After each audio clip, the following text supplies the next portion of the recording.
Begitu mudahnya ia mendapat bayi mungil dalam perutnya hanya dalam beberapa kali hubungan. Berbeda saat ia berstatus istri yang sudah puluhan bahkan ratusan kali, tapi tak juga jadi. Ini azab, anugerah, ataukah bencana? Ketukan pintu menggema hingga ruangan dapur di mana Saras sedang menangis terseduh. Ia segera beranjak dan berlari tergesa menuju pintu depan dengan jantung yang berdegup kencang, berharap Damar yang datang. Dan benar saja, Damar kini sudah berada di ambang pintu dengan wajah yang merah padam menahan amarah. Dan setelah Damar di depan pintu,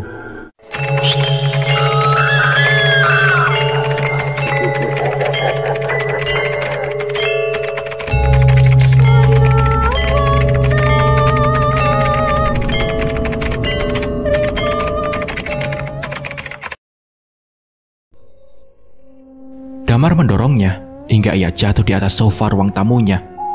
Ia meringis kesakitan saat pantatnya terhentak dan menyebabkan perutnya kram dan nyeri. "Bang, apa yang abang lakukan? Sakit, Bang," ucap Sarah. Kau bodoh. Kenapa bisa hamil? Bukannya kau bilang pakai KB?"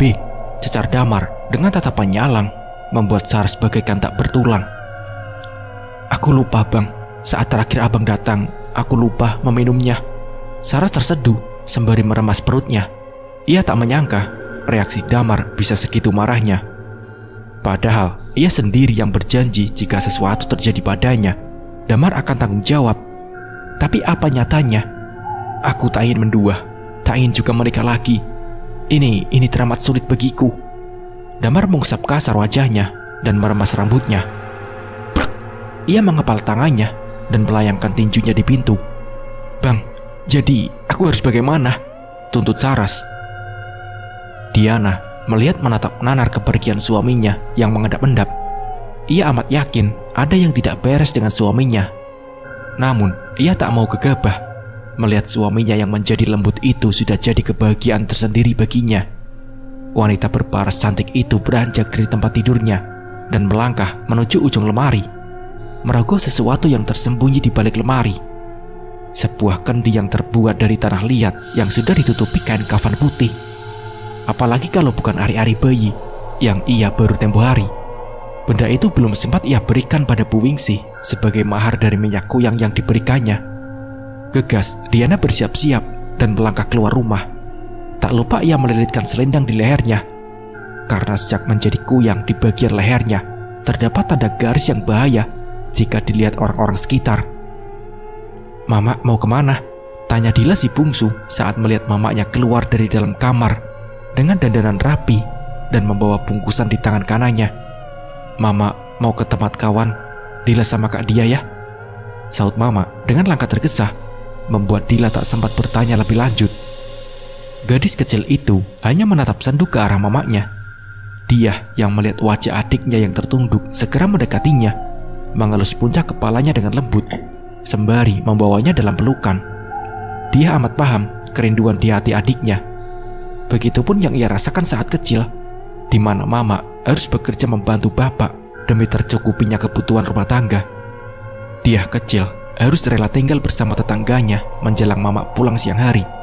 Terkadang ia tak diberi makan dengan tetangganya, padahal mamanya selalu tepat waktu memberikan uang. Tetap saja yang namanya orang lain akan berbeda perlakuannya dengan orang tua sendiri. Gadis remaja itu kemudian mengajak adiknya bermain di ruang tengah, membuatnya melupakan kesedihan yang sempat menyelusup relung jiwanya, hingga adiknya bisa tersenyum kembali dan menghilangkan segala lara di hati. Senyum terulas di sudut wajah cantik Wingsi yang menyambut kedatangan Diana siang itu. Matanya berbinar melihat kantong yang dibawa Diana. "Ayo masuk sebelum orang lain curiga," seru Wingsi seraya menarik pelan tangan Diana untuk masuk ke dalam rumah sesegera mungkin. Mata Wingsi bergerak memperhatikan suasana sekitar. Diana mengangguk dan gegas melangkah masuk. Ia serta-merta menyerahkan benda yang sedari tadi berada dalam genggamannya. "Ini Bu Wingsi, saya bawa apa yang ibu minta," ucap Diana. "Kamu hebat, Mbak Diana. Perubahan dirimu sangat cepat. Perburuanmu pun handal hingga bisa membawa ari-ari sesuai keinginanku," puji Bu Wingsi bangga. Mungkin saya hanya beruntung, Bu.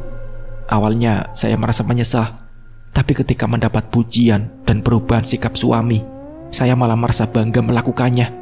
Ucap Diana lagi. Bukankah ibu bisa melihat perubahan saya yang sangat signifikan? Pamer Diana. Iya, saya lihat Mbak Diana sangat berubah. Saya turut senang.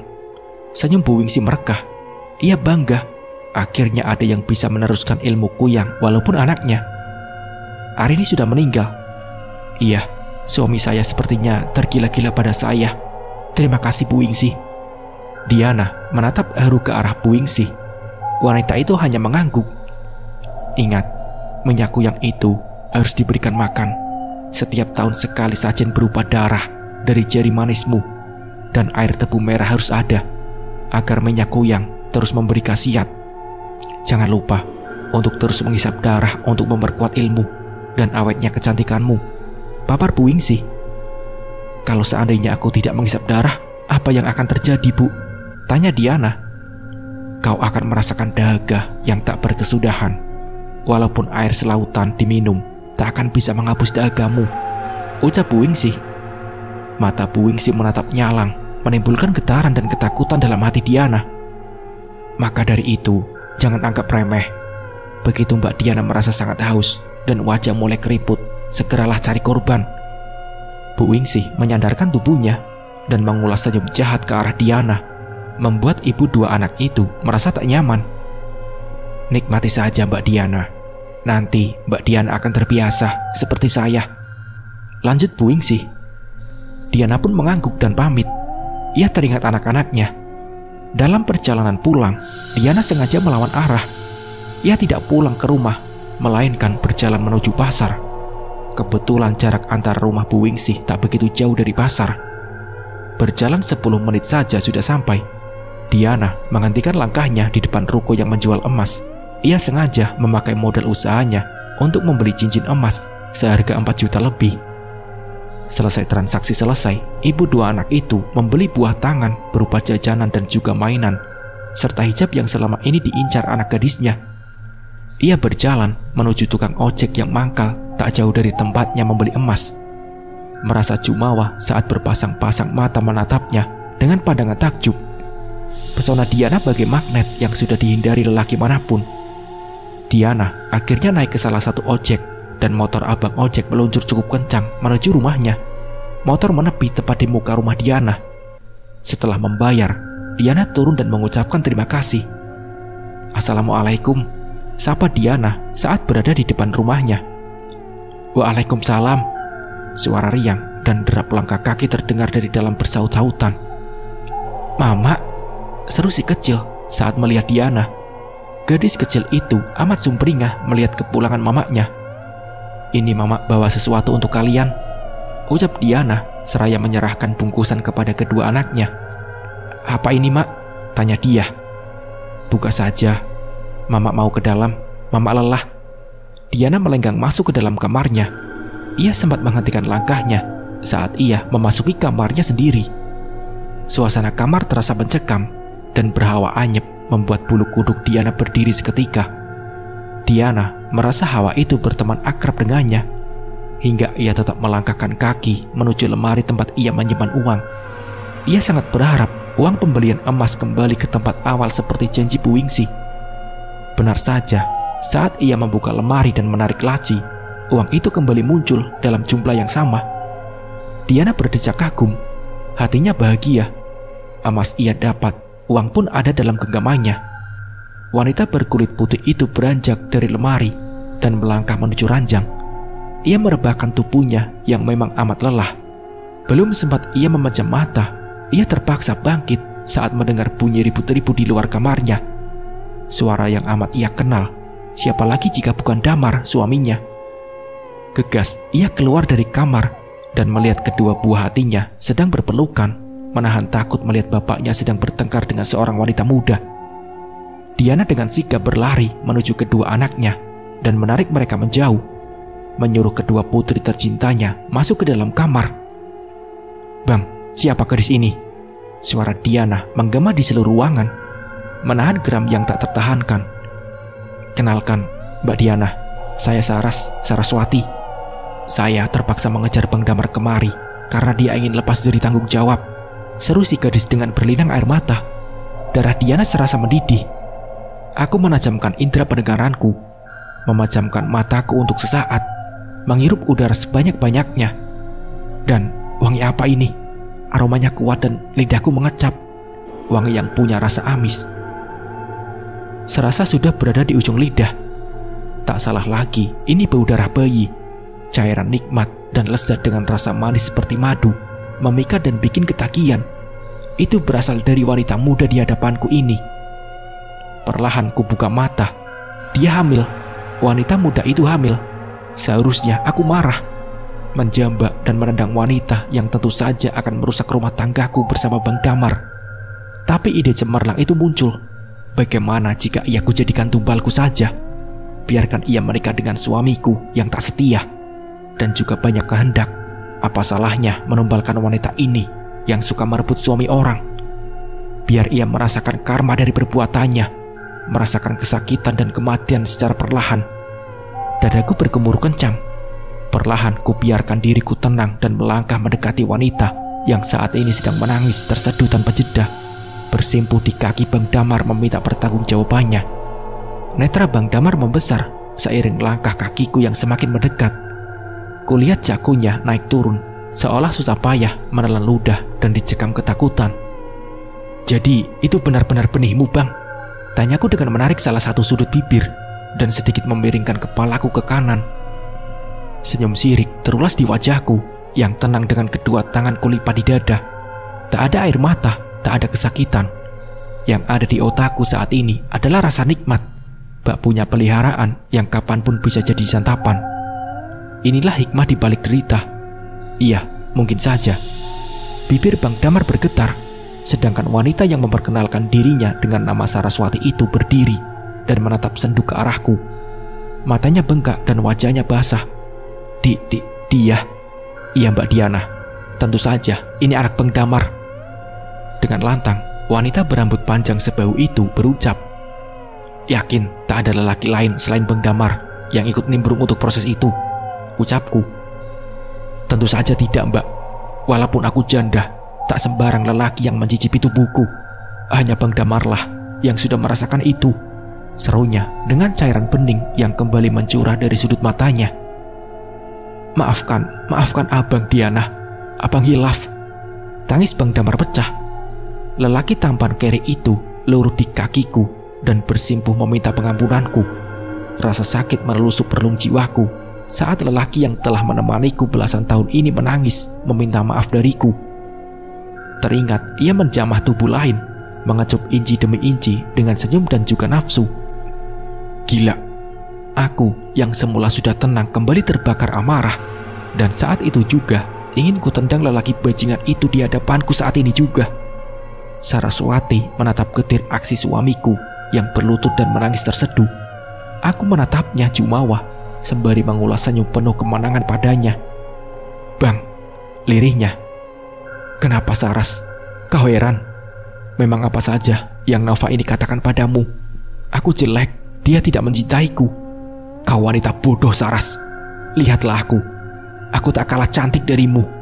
Jika memang Bang Damar hanya cinta padamu, untuk apa dia mengemis maaf padaku?" Ucap wanita itu. Bang Damar." Bibir Saras gemetar. Tubuhnya meluruh di lantai dengan air mata yang terus membanjiri pipinya. "Bang Damar cuma mau tubuhmu saja. Kamu murahan. Lelaki beranak dua mau juga kau pakai. Ambil saja. Aku juga sudah tidak sudi jadi istrinya." Darahku menggelegak dengan emosi yang tak tertahankan.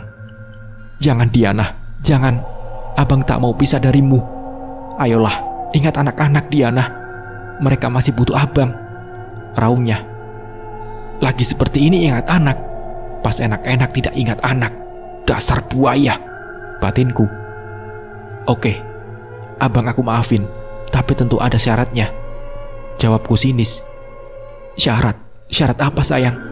Aku melirik ke arah Saras yang menatapku getir. Aku tahu saat ini hatinya sangat tersayat mendengar Bang Damar memanggilku dengan panggilan sayang. "Iya, abang harus tanggung jawab jika memang itu anak abang. tunjukku ke arah perut Saras yang saat itu membeliakan mata seolah tak percaya ucapanku. Diana, abang pasti bisa. Aku akan membantu biaya hidupnya. Kasihan dia, Bang. Kalau sampai anaknya tidak punya bapak. Sandiwaraku berhasil membuat Saras beranjak dari duduknya dan lari ke arahku, memeluk tubuhku erat seolah berterima kasih dan menganggapku sebagai pahlawan baginya. Tentu saja Saras, aku akan menolongmu, tapi tidak gratis. Di dunia ini tak ada yang gratis, dan bayarannya tentu mahal, dengan nyawamu juga, anak dalam kandunganmu. Bang Damar berulang kali mencium kakiku. Entahlah ucapan terima kasih atau kebahagiaan mau punya istri dua. Iya, mungkin sebagai lelaki mendambakan apa yang saat ini terjadi pada Bang Damar, punya istri dua yang akur. Sudahlah Bang, jangan lebay, ucapku sok baik sembari merengkuh tubuhnya. Ia berdiri dan mencium pipiku berulang kali. Secepatnya Bang nikahi Saraswati.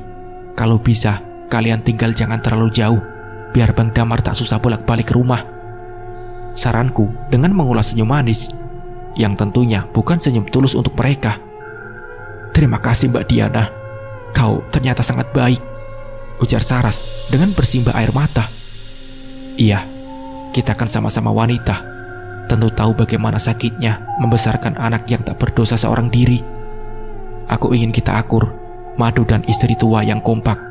Kamu mau kan? Ucapku sok baik. Wajah Saras yang awalnya mendung berubah cerah mendengar ucapanku. Ia menyeka sisa cairan bening yang masih membekas di wajahnya.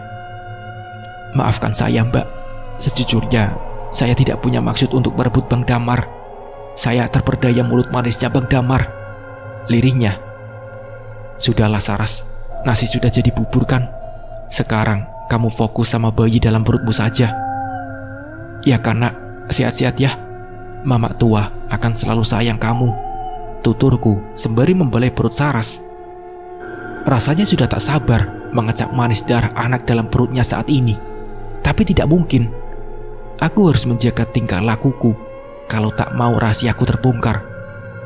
Terima kasih Kak, terima kasih, ulangnya. Aku hanya mengangguk pelan. Wajah sumringah Bang Damar dan Saras tentu membuat percikan amarah dan kebencian semakin berkobar dalam jiwaku. Tapi tetap tujuan utama jadi fokusku. Aku akan tetap tenang. Biarlah Bang Damar saat ini menikmati wanita selingkuhannya. Setidaknya aku akan memanen manisnya darah ibu hamil itu dan bayi dalam kandungannya beberapa waktu lagi. Kau tunggu saja Saraswati. Saat ini kau bisa tersenyum bahagia. Begitu juga dengan kekasih pilihanmu. Tapi nanti kau akan membayar semua itu dengan darah dan air mata. Ini janjiku, gumamku. Setelah drama tak berkesudahan antara Saraswati dan Damar, Diana akhirnya memberi solusi yang terbaik di antara mereka. Dek, tapi abang belum punya duit untuk nikahin dia, Dek. Wajah Bang Damar memelas. Lelaki berkulit putih itu memang tak lagi memiliki uang di saku celananya. Modal untuk menyenangkan Saraswati sudah merogoh koceknya terlalu dalam. Sudah kere banyak tingkah lagi, batin Diana. Kebetulan aku baru saja membeli emas Bang. Kau bisa jual. Iya, walaupun gak banyak, aku rasa cukuplah untuk sekedar sedekahan biasa. Yang penting aibmu tertutupi dan bayi dalam perut Saras punya bapak. Mata Damar seketika itu juga berbinar. Ia tak menyangka istri yang sudah ia khianati malah berbalik menolongnya ketika ia berada dalam masalah besar seperti saat ini. Mbak Diana, sungguh mulia hatimu, ucap Saraswati tulus. Bibirnya bergetar, menahan rasa hari yang sudah sejak tadi bertengger di hatinya. Diana yang mendengar ucapan Saras hanya tersenyum getir penuh kepedihan. Butuh usaha keras baginya bersandiwara sesempurna mungkin untuk melancarkan ide cemerlang yang akan membawa pengaruh besar bagi keluarganya itu. Sudah seharusnya aku menutupi aib suamiku, walau itu pedih, lirih Diana. Saras menundukkan wajahnya. Ia sadar jika perbuatannya sudah sangat menyakiti hati Diana. Bang, antar Saras pulang. Ibu hamil tidak boleh lelah dan banyak pikiran. Titah Diana lantang membuat Damar sedikit gelegapan. Tapi Dek, Biarkan rumah sepi dulu. Anak-anak pasti shock. Gila Diana. Maafkan aku mbak, maafkan aku. Salah Saras sembari meraih tangan Diana dan menciumi punggung tangannya. Diana tak menolak. Ia malah merasa bangga. Calon korbannya akan masuk perangkap. Pulanglah Saras. Kabari seluruh keluargamu bahwa kau akan segera menikah. Saras mengangguk cepat. Rona kebahagiaan begitu terpancar dari wajah putihnya. Diana tertawa renyah saat motor yang membawa suaminya dan wanita idaman itu hilang dari pandangan. Ia mengulas senyum sinis. Bersenang-senanglah bang, cari wanita sebanyak-banyaknya agar aku bisa tambah cantik dan semakin kaya, gumam Diana seraya berbalik dan masuk ke dalam rumah. Diana membuka pintu kamar anaknya, di mana kedua orang yang disayanginya itu sedang saling mendekap dengan tatapan ketakutan. Ayo nak, kita keluar. Mama tadi beli bakso. Kebetulan ada tukang bakso yang lewat. Diana melambai pada kedua anaknya. Si sulung berjalan lebih dulu, sedangkan si bungsu menyusul dari belakang. Mak, siapa tante tadi yang marah-marah sama bapak? Tanya gadis remaja yang mulai beranjak dewasa itu.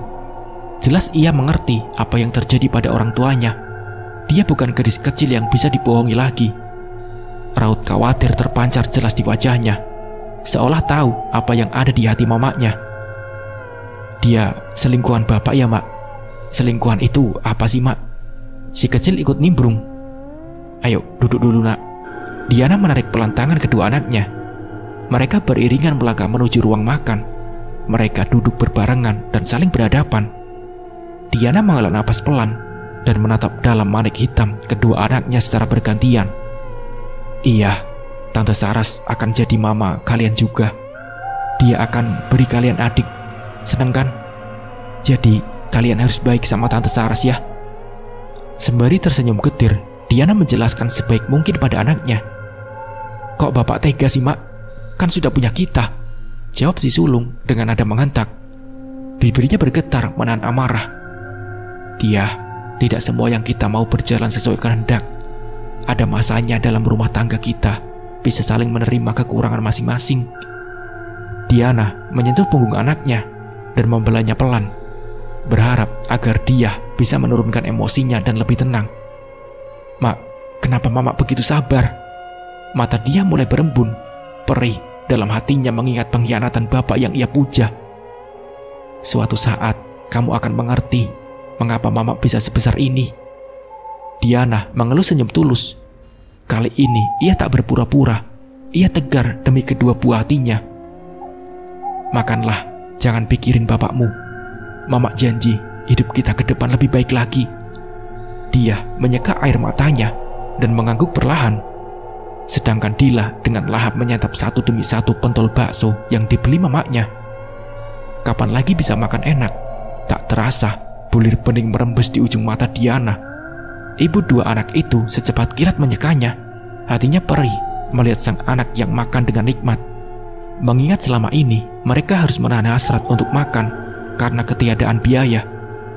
Diana mengulum senyum getir dan ikut makan bersama, melupakan lara yang sedang berkecamuk di dada. Ia harus kuat demi impian yang ada di depan mata. Singkat cerita, hari yang ditunggu Damar dan Saraswati akhirnya tiba. Acara sederhana dan hikmat yang didatangi keluarga juga tetangga. Hampir seluruh tamu memandang iba ke arah Diana yang sejak acara hanya terdiam dan tak banyak bicara. Bibirnya seolah terkunci rapat. Beberapa di antara mereka berbisik, seolah menyesali tindakan Damar yang mereka lagi. Ada juga yang heran melihat Diana yang sepertinya pasrah dan tanpa air mata. Diana acuh dan terkesan biasa saja. Lidahnya terus berdecak melihat ke arah para undangan. Ia seperti mencium bau yang enak, aroma memikat yang berasal dari ibu hamil. Ternyata memang benar, beberapa para undangan ada yang sedang hamil muda dan juga tua. Senyum sumringah tersinggung di bibirnya, membayangkan rasa manis di lidahnya. Begitu acara usai, matanya tak lepas dari ibu-ibu hamil dan menatap mereka inten. Ternyata ada yang satu kampung. Pikirannya mulai menerawang. Nanti malam di saat suaminya berada di rumah madunya, ia akan berburu seperti malam sebelumnya. Suasana rumah sudah tenang seperti biasa. Damar dan istri barunya sudah pulang ke kontrakan. Seperti perjanjian, Diana tak mau tinggal seatap dengan madunya. Ia ingin menjaga hatinya dan juga menjaga rahasianya. Jam menunjukkan pukul 10 malam. Anak-anak Diana sudah terlelap. Wanita dewasa bertubuh indah itu merasakan ada yang aneh dengan tenggorokannya. Sudah berulang kali ia minum, tapi rasa dahaga tak jua hilang darinya.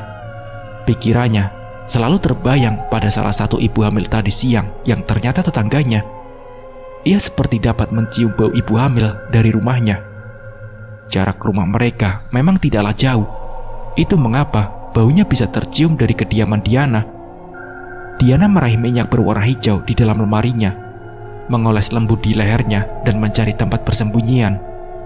Ia memilih berada di antara lemari dan dinding. Ada sedikit celah dan cukup untuk Diana yang sekarang langsing. Diana duduk dengan memeluk bahannya sendiri, menekan kakinya saat ia merasa suhu tubuhnya meningkat dan terasa panas. Ia pun merasa sangat pusing saat kepalanya berputar cepat dan menimbulkan bunyi gertakan seperti tulang yang patah. Kepala beserta jeroan lepas dari tubuhnya. Mata merah beserta benda berkelip di antara jeroannya membuat Diana tampak amat mengerikan. Dia terbang melalui ventilasi kamar dan menghilang di tengah gelapnya malam. Semakin dekat, semakin wangi darah ibu hamil membuat Diana semakin dahaga.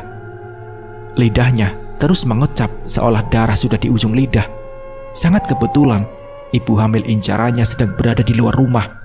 Ia seperti menunggu seseorang. Sedangkan Diana bertengger di atas pohon di antara ranting dan dedaunan yang lebat.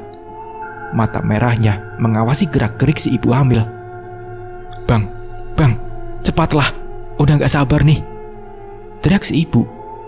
Iya, sabar Betty, abang lagi ambil helm, jawab suaminya lantang. Alah, gak usah pakai helm bang, kita jalan kaki saja, sergahnya. Sang suami tergopoh-gopoh datang dari dalam. Jalan, lumayan jauh dek, nanti kamu capek. Bang Firman, jalan baik untuk ibu hamil tahu. Ibu hamil yang bernama Berry itu menyentil hidung suaminya gemas. Tapi Betty, ingat kata ibu, daerah sini rawan untuk ibu hamil. Lagian, warung nasi lele yang kita tuju cukup jauh dari rumah kalau nggak pakai motor. Firman mencoba mewanti-wanti istrinya itu. Alah bang, hari gini kok percaya mitos? Lucu kali pikiran abang, seru Betty sembari menarik tangannya. Cepatlah bang, cepat, aku sudah lapar. Firman mendesah mengikuti langkah istrinya. Entah kenapa, ia merasa ada sesuatu yang mengikuti mereka. Perasaannya semakin gusar saat mendengar kebakaan sayup burung yang hinggap dari satu dahan ke dahan lainnya. Jalan yang mereka lewati memang terbilang sepi, dan terdapat banyak pohon rindang dan besar di kedua sisinya. Cuaca pun sedikit mendung dan bulan hanya separuh. Cahaya temaram didapat dari lampu jalan yang sebagian sudah rusak dan padam. Suasana makin mencekam saat angin berhembus cukup kencang dan menggoyang dahan, sehingga menimbulkan bunyi gemerisik dedaunan. Bulu kuduk Betty meremang. Ia semakin mengeratkan genggaman tangannya. Terdengar suara sesuatu seperti menabrak pohon dan dedaunan rimbun. Langkah Betty dan Firman terhenti. Mereka serentak berbalik dan menyisir sekitar, tapi tidak ada siapapun di sana. Bang, apa itu bang? Bibir Betty bergetar menahan rasa takut. Paling itu burung dek. Ayo kita lanjutkan perjalanan. Firman mengulas senyum, berharap Betty bisa tenang. Ibu hamil itu akhirnya mengangguk dan melanjutkan langkahnya. Semakin mereka melangkah cepat, semakin terasa seperti sesuatu mengikuti mereka. Berpindah dari satu dahan ke dahan lainnya. Tubuh Betty semakin bergetar ketakutan. Begitupun dengan Firman. Tanpa sepengetahuan Betty, istrinya, ia sempat menoleh dan melihat dengan jelas makhluk mengerikan dengan mata merah menyala dan rambut panjang menjuntai ke depan. Jeroan dan ususnya menggantung dengan senyum menyeringai. Bet, kalau abang berhitung pada angka 3, beralih secepat kamu bisa, ya, kata Firman di antara derap langkahnya yang semakin kencang. Memang kenapa bang? Ada apa di balik kita bang? Ucap Betty curiga. Ada burung besar, lirihnya. Abang gak bohong? Enggak, udah, jangan banyak ngomong. Turuti apa kata abang, mengerti? Iya bang. 1, 2, 3, begik Firman. Ia menarik tangan istrinya kencang. Mereka berlari beriringan. Suara kepakan sayap terasa amat dekat. Betty diliput rasa penasaran yang teramat sangat. Di sela langkah kakinya dan suara napasnya yang memburu, Betty memberanikan diri menoleh ke belakang. Mata Betty terbelalak saat melihat sosok menyeramkan dengan mata merah dan seringaian senyum mengerikan. Makhluk berupa potongan kepala berambut panjang acak-acakan dengan usus dan jeroan yang terjuntai mengejarnya dengan cepat. Jarak mereka hanya beberapa meter saja. Abang, kau bohong. Bang, itu kuyang bang, maki istrinya seraya mempercepat larinya. Sudah dek, sudah, jangan berdebat dulu. Ayo cepat lari, masih lumayan jauh keramaian. Diana menyeringai senang. Buruannya sudah di depan mata. Jarak mereka semakin dekat. Abang, bek. Malang bagi Betty. Ibu hamil itu limpung dan terjatuh. Suaminya terpaksa berhenti dengan kaki gemetar. Dek, kau tidak apa-apa dek, ucap Firman khawatir. Betty menghela napas berulang kali. Ia tersengal dan perutnya terasa sakit. Dek, kuyang. Suara Firman bergetar saat melihat makhluk mengerikan itu turun melambat dan mendekat ke arah mereka. Abang. Betty menarik lengan Firman sembari menekan perutnya yang sakit. Diana yang sudah menjadi kuyang meniup-niup ke arah Firman dan juga Betty secara bergantian. Bek! Dua insan itu merasa mengantuk dan tertidur saat itu juga. Iya, begitulah salah satu cara kuyang melumpuhkan buruannya. Mereka akan tertidur dan kuyang bisa dengan sangat puas menyantap darah yang diinginkannya. Diana yang sudah berbentuk kepala dan jeroan itu mendekati perut Betty dan menghisap darah sepuas hatinya. Setelah kenyang dan dahaganya hilang, Diana meninggalkan begitu saja dua orang malang di tengah jalan. Ia melesat cepat menuju rumahnya tanpa menghiraukan dua orang malang yang jadi buruannya. Suara azan subuh menggema di antara keremangan hari, beralihan malam menuju pagi. Diana pun bangun, tapi ia tak melaksanakan sholat seperti biasa yang ia lakukan. Semenjak ia menjadi kuyang, jangankan sholat, membaca doa dan mengucapkan salam saja bisa membuat kepalanya pusing dan dadanya berdebar kencang. Wanita berumur 40 tahun itu menatap wajahnya di depan cermin dan berlenggok manja. Ia berdecak kagum melihat kemolekan wajah dan tubuhnya yang aduhai. Kulit tubuhnya semakin bersinar dan wajahnya semakin tampak lebih muda. Inna lillahi wa inna ilaihi roji'un. Telah meninggal warga kita bernama Ibu Betty, umur 28 tahun. Almarhumah dikebumikan di pemakaman Seroja. Diharapkan kehadiran warga di rumah duka di RT 11. Waalaikumsalam warahmatullahi wabarakatuh. Bunyi pengumuman dari toa masjid menimbulkan suara gaduh di luar rumah Diana. Wanita itu hanya tersenyum miring. Iya, buruannya ternyata meninggal tadi malam. Mungkin kehabisan darah, atau bisa jadi karena benturan tadi malam. Diana harus gusar dan merasa bersalah, tapi ia tak begitu.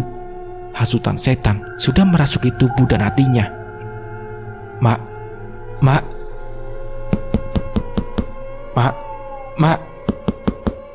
Diana mendekat ke arah pintu saat mendengar suara anaknya. Dia memanggil dari luar. Iya nak, kenapa? Sahut Diana saat membuka pintu kamarnya. Mak, mama cantik banget, puji dia tulus. Diana tersipu malu. Iya, kenapa dia manggil mama? Tanya Diana heran. Mama nggak ngelayat. Tante Betty dari perumahan sebelah meninggal, mak. Papar dia. Enggak nak, mama mau jualan. Kilah Diana. Mama mau jualan. Iya, mama kan mau cari uang buat kalian. Diana mengulas senyum tipis seraya membelai pucuk kepala anaknya. Nanti pulang sekolah jaga adik ya. Mulai sekarang adik mak titip tempat uang Imas. Tita Diana. Dia mengangguk pelan.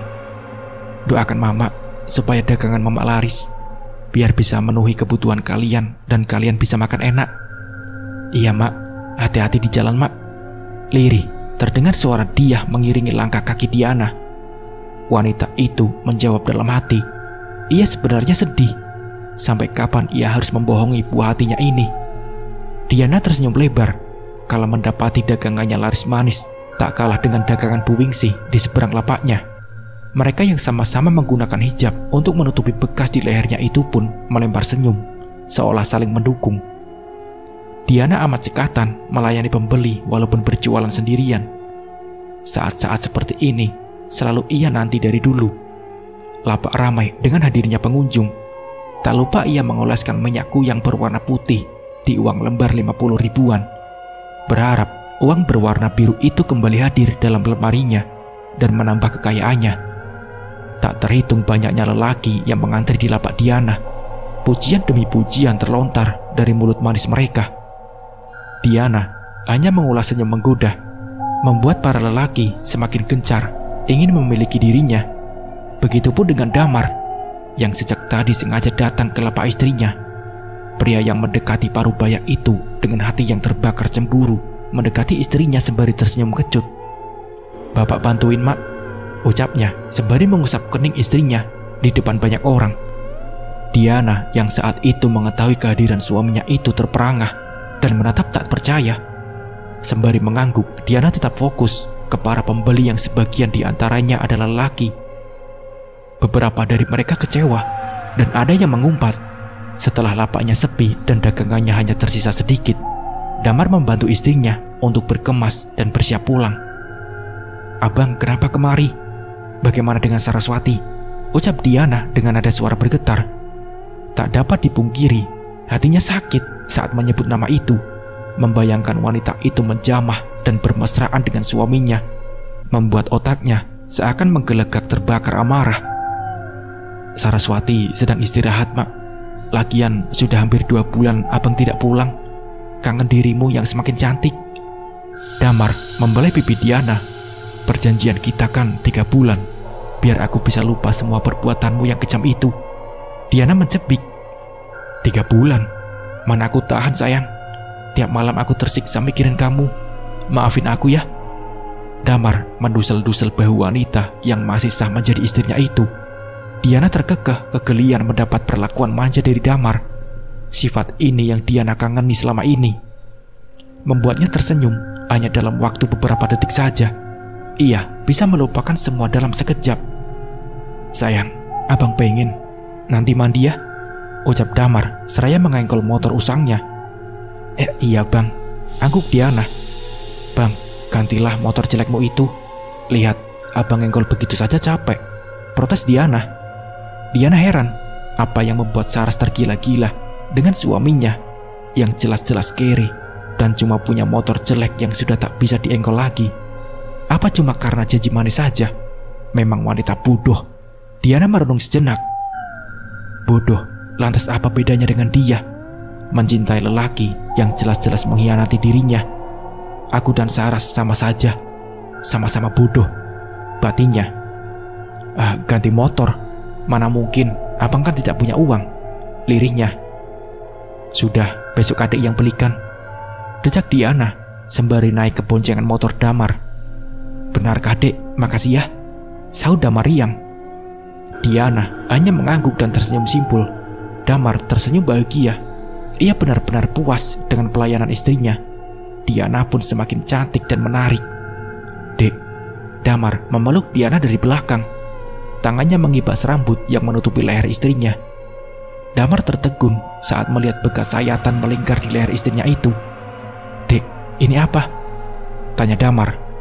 Takut Damar menyentuh bekas sayatan yang nyaris tak terlihat. Dek, Diana termenung sesaat, bingung mau menjawab apa. Ingin ia jujur, tapi ia tahu kejujurannya pasti akan menimbulkan masalah untuknya. Ini bukan apa-apa bang, bekas digigit serangga, ucapnya asal. Oh iya dek, abang pamit ya. Kasihan Saras, sekarang ia gampang lelah.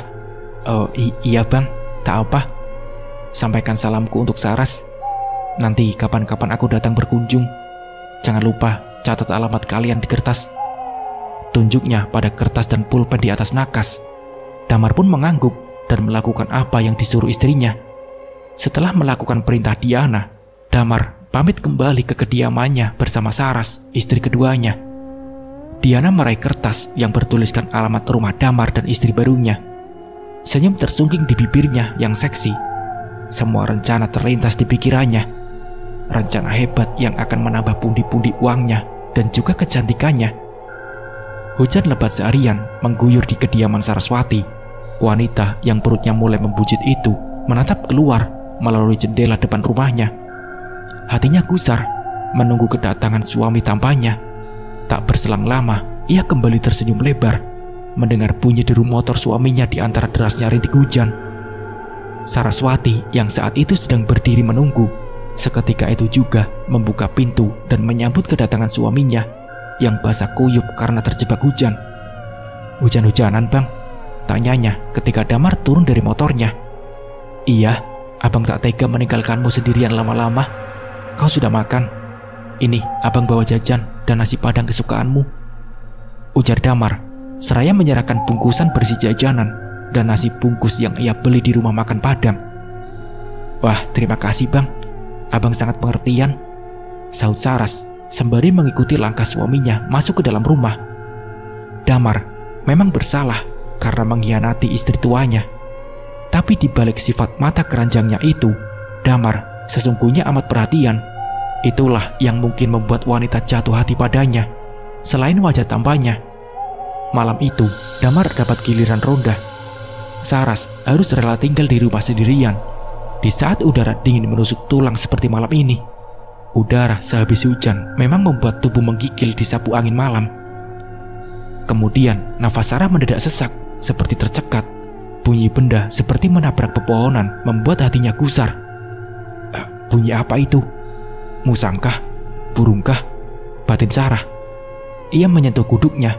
Perasaan tidak enak tiba-tiba mengantuinya. Entah kenapa di saat seperti ini wajah Diana tiba-tiba membayang. Lagi-lagi suara itu terdengar. Jantung Saras semakin berdesak kencang. Saras pun terkesiap. Suara amat jelas berasal dari balik jendelanya. Tiba-tiba tubuhnya melemas tanpa sebab, mengantuk dan tak bertenaga. Wanita yang sedang hamil sekitar 3 bulan itu menguap dan menyandarkan kepalanya pada bantal kapuk kesayangannya. Matanya begitu berat dan tak lama ia pun terlelap. Sementara di luar, seonggok kepala dengan rambut acak-acakan menatap nyalang dengan mata merah semerah darah. Kepala itu melayang dengan usus dan jeroan hampir menyentuh tanah. Sosok yang tak lain adalah Diana. Itu meniupkan mantra dan mengawasi Saras dari luar jendela. Ia bernapas lega saat Saras mulai terlelap. Aksinya bisa dengan mudah ia lancarkan. Sembari tersenyum riang, Diana dengan sigap menghisap darah Saras hingga dahaga yang ia rasakan perlahan hilang. Saat sedang asik melancarkan aksinya, tiba-tiba bunyi kentongan yang terbuat dari bambu terdengar bertalu-talu. Kuyang Diana terkesiap dan segera melesat terbang ke atas. "Apa itu? Apa?" ucap seseorang di sana. Kepala Diana membentur ranting pohon dan menyebabkan suara dedaunan terdengar berisik. Salah satu dari bapak-bapak ronda yang kebetulan berkeliling tak sengaja menyentari Diana yang saat itu terbang ketakutan. Apa? Kuntilanak, rambutnya panjang," ucap lelaki berpostur tinggi dengan kumis lebat itu tergagap. Tubuhnya gemetar karena tak sengaja melihat makhluk mengerikan terbang tak jauh dari tempatnya berdiri. Mana? Tak ada." Lelaki berkulit hitam ikut menimpali. Ia menyorot lampu senter di sekitar rumah Damar dan tak menemukan apapun. "Kuntilanak? Selama ini tinggal di sini, aku tak pernah melihat apa-apa," serga Damar. Ia tak percaya dengan ucapan Salim, lelaki berkumis yang tubuhnya masih bergetar karena takut. "Lah, kamu gak percaya? Coba sekarang kamu periksa istrimu itu. Mana tahu dia kenapa-napa," sentak Salim kesal. Iya, oke. Aku masuk dulu." Damar melengos dan masuk ke dalam kontrakannya. Sedangkan Salim dan Gito menunggu di teras. Lagi-lagi terdengar suara berisik di pepohonan belakang rumah Damar. Dua pria dewasa itu saling berpandangan. Itu apa?" Gak tahu, Sal. kita lihat yuk," ajak Gito. Salim yang awalnya menolak perlahan luluh dan mengikuti temannya yang berjalan mendahuluinya. Tubuh Salim masih bergetar menahan takut. Ia melangkah cepat hingga bisa berasa sejajar dengan Gito. "Weh, Sal, ngapain mepet-mepet begini?" keluh Gito. Ia merasa tak nyaman mendapat perlakuan Salim yang penakut dan membuatnya risih. Aku takut tok. Tadi lihat rambutnya panjang bener, terus ngelambai-lambai," sahut Salim sembari pandangannya mengeras sekitar. Terdengar seperti suara seorang memanggil. Mereka kembali saling berpandangan. "Bang, tolong bang." Bulu kuduk kedua lelaki itu serentak berdiri. Pandangan mereka mengarah ke sekitar. Jelas mereka mendengar suara merdu milik wanita yang meminta tolong pada mereka. "Bang, tolong bang, tolong bang." Bersamaan dengan suara wanita yang menakutkan itu, bau anyir darah menyeruak hingga membuat Salim mual. Tolong bang." Lagi, suara itu jelas terdengar. Tubuh Salim semakin menegang. Suasana kebun belakang yang gelap hanya diterangi lampu 5 watt yang tergantung di sudut rumah damar menambah kesan suram dan angker. Toh, itu apa? Lidah Salim terasa kaku. Jelas itu bukan manusia, Sal. Hitungan ketiga kita lari barengan. Kamu ngerti? Perintah Gito. Salim mengiyakan ajakan temannya itu. 1, 2, 3. Pada hitungan ketiga, kedua bapak-bapak itu berlari tunggak langgang meninggalkan kebun belakang rumah. "Dasar laki-laki bodoh. Aku ini mau minta tolong. Nanti aku kasih duit," omel Diana di antara ranting pohon. Sekuat tenaga, ia ingin melepaskan ususnya yang tersangkut di antara ranting. Ia hampir putus asa, tapi keberuntungan masih berpihak padanya. Ia bisa lepas, dan tiba-tiba terlintas pikiran jahil di otaknya. Kedua pria itu nampak penakut, dan Diana tergelitik untuk membuat mereka lebih takut lagi. Diana melesat mengejar dua pria malang itu dari belakang. Terdengar nafas kedua pria itu tersengal dan bersaut-sautan. Diana mendesis dan sengaja memperlambat gerakannya karena dua lelaki itu nampak sangat kelelahan. "Toh, itu bunyi apa di belakang kita?" Salim tersengal, tapi pantang untuknya menghentikan langkahnya. Ia sadar ada sesuatu yang mengerikan kini sedang mengejar mereka. Dan setelah itu,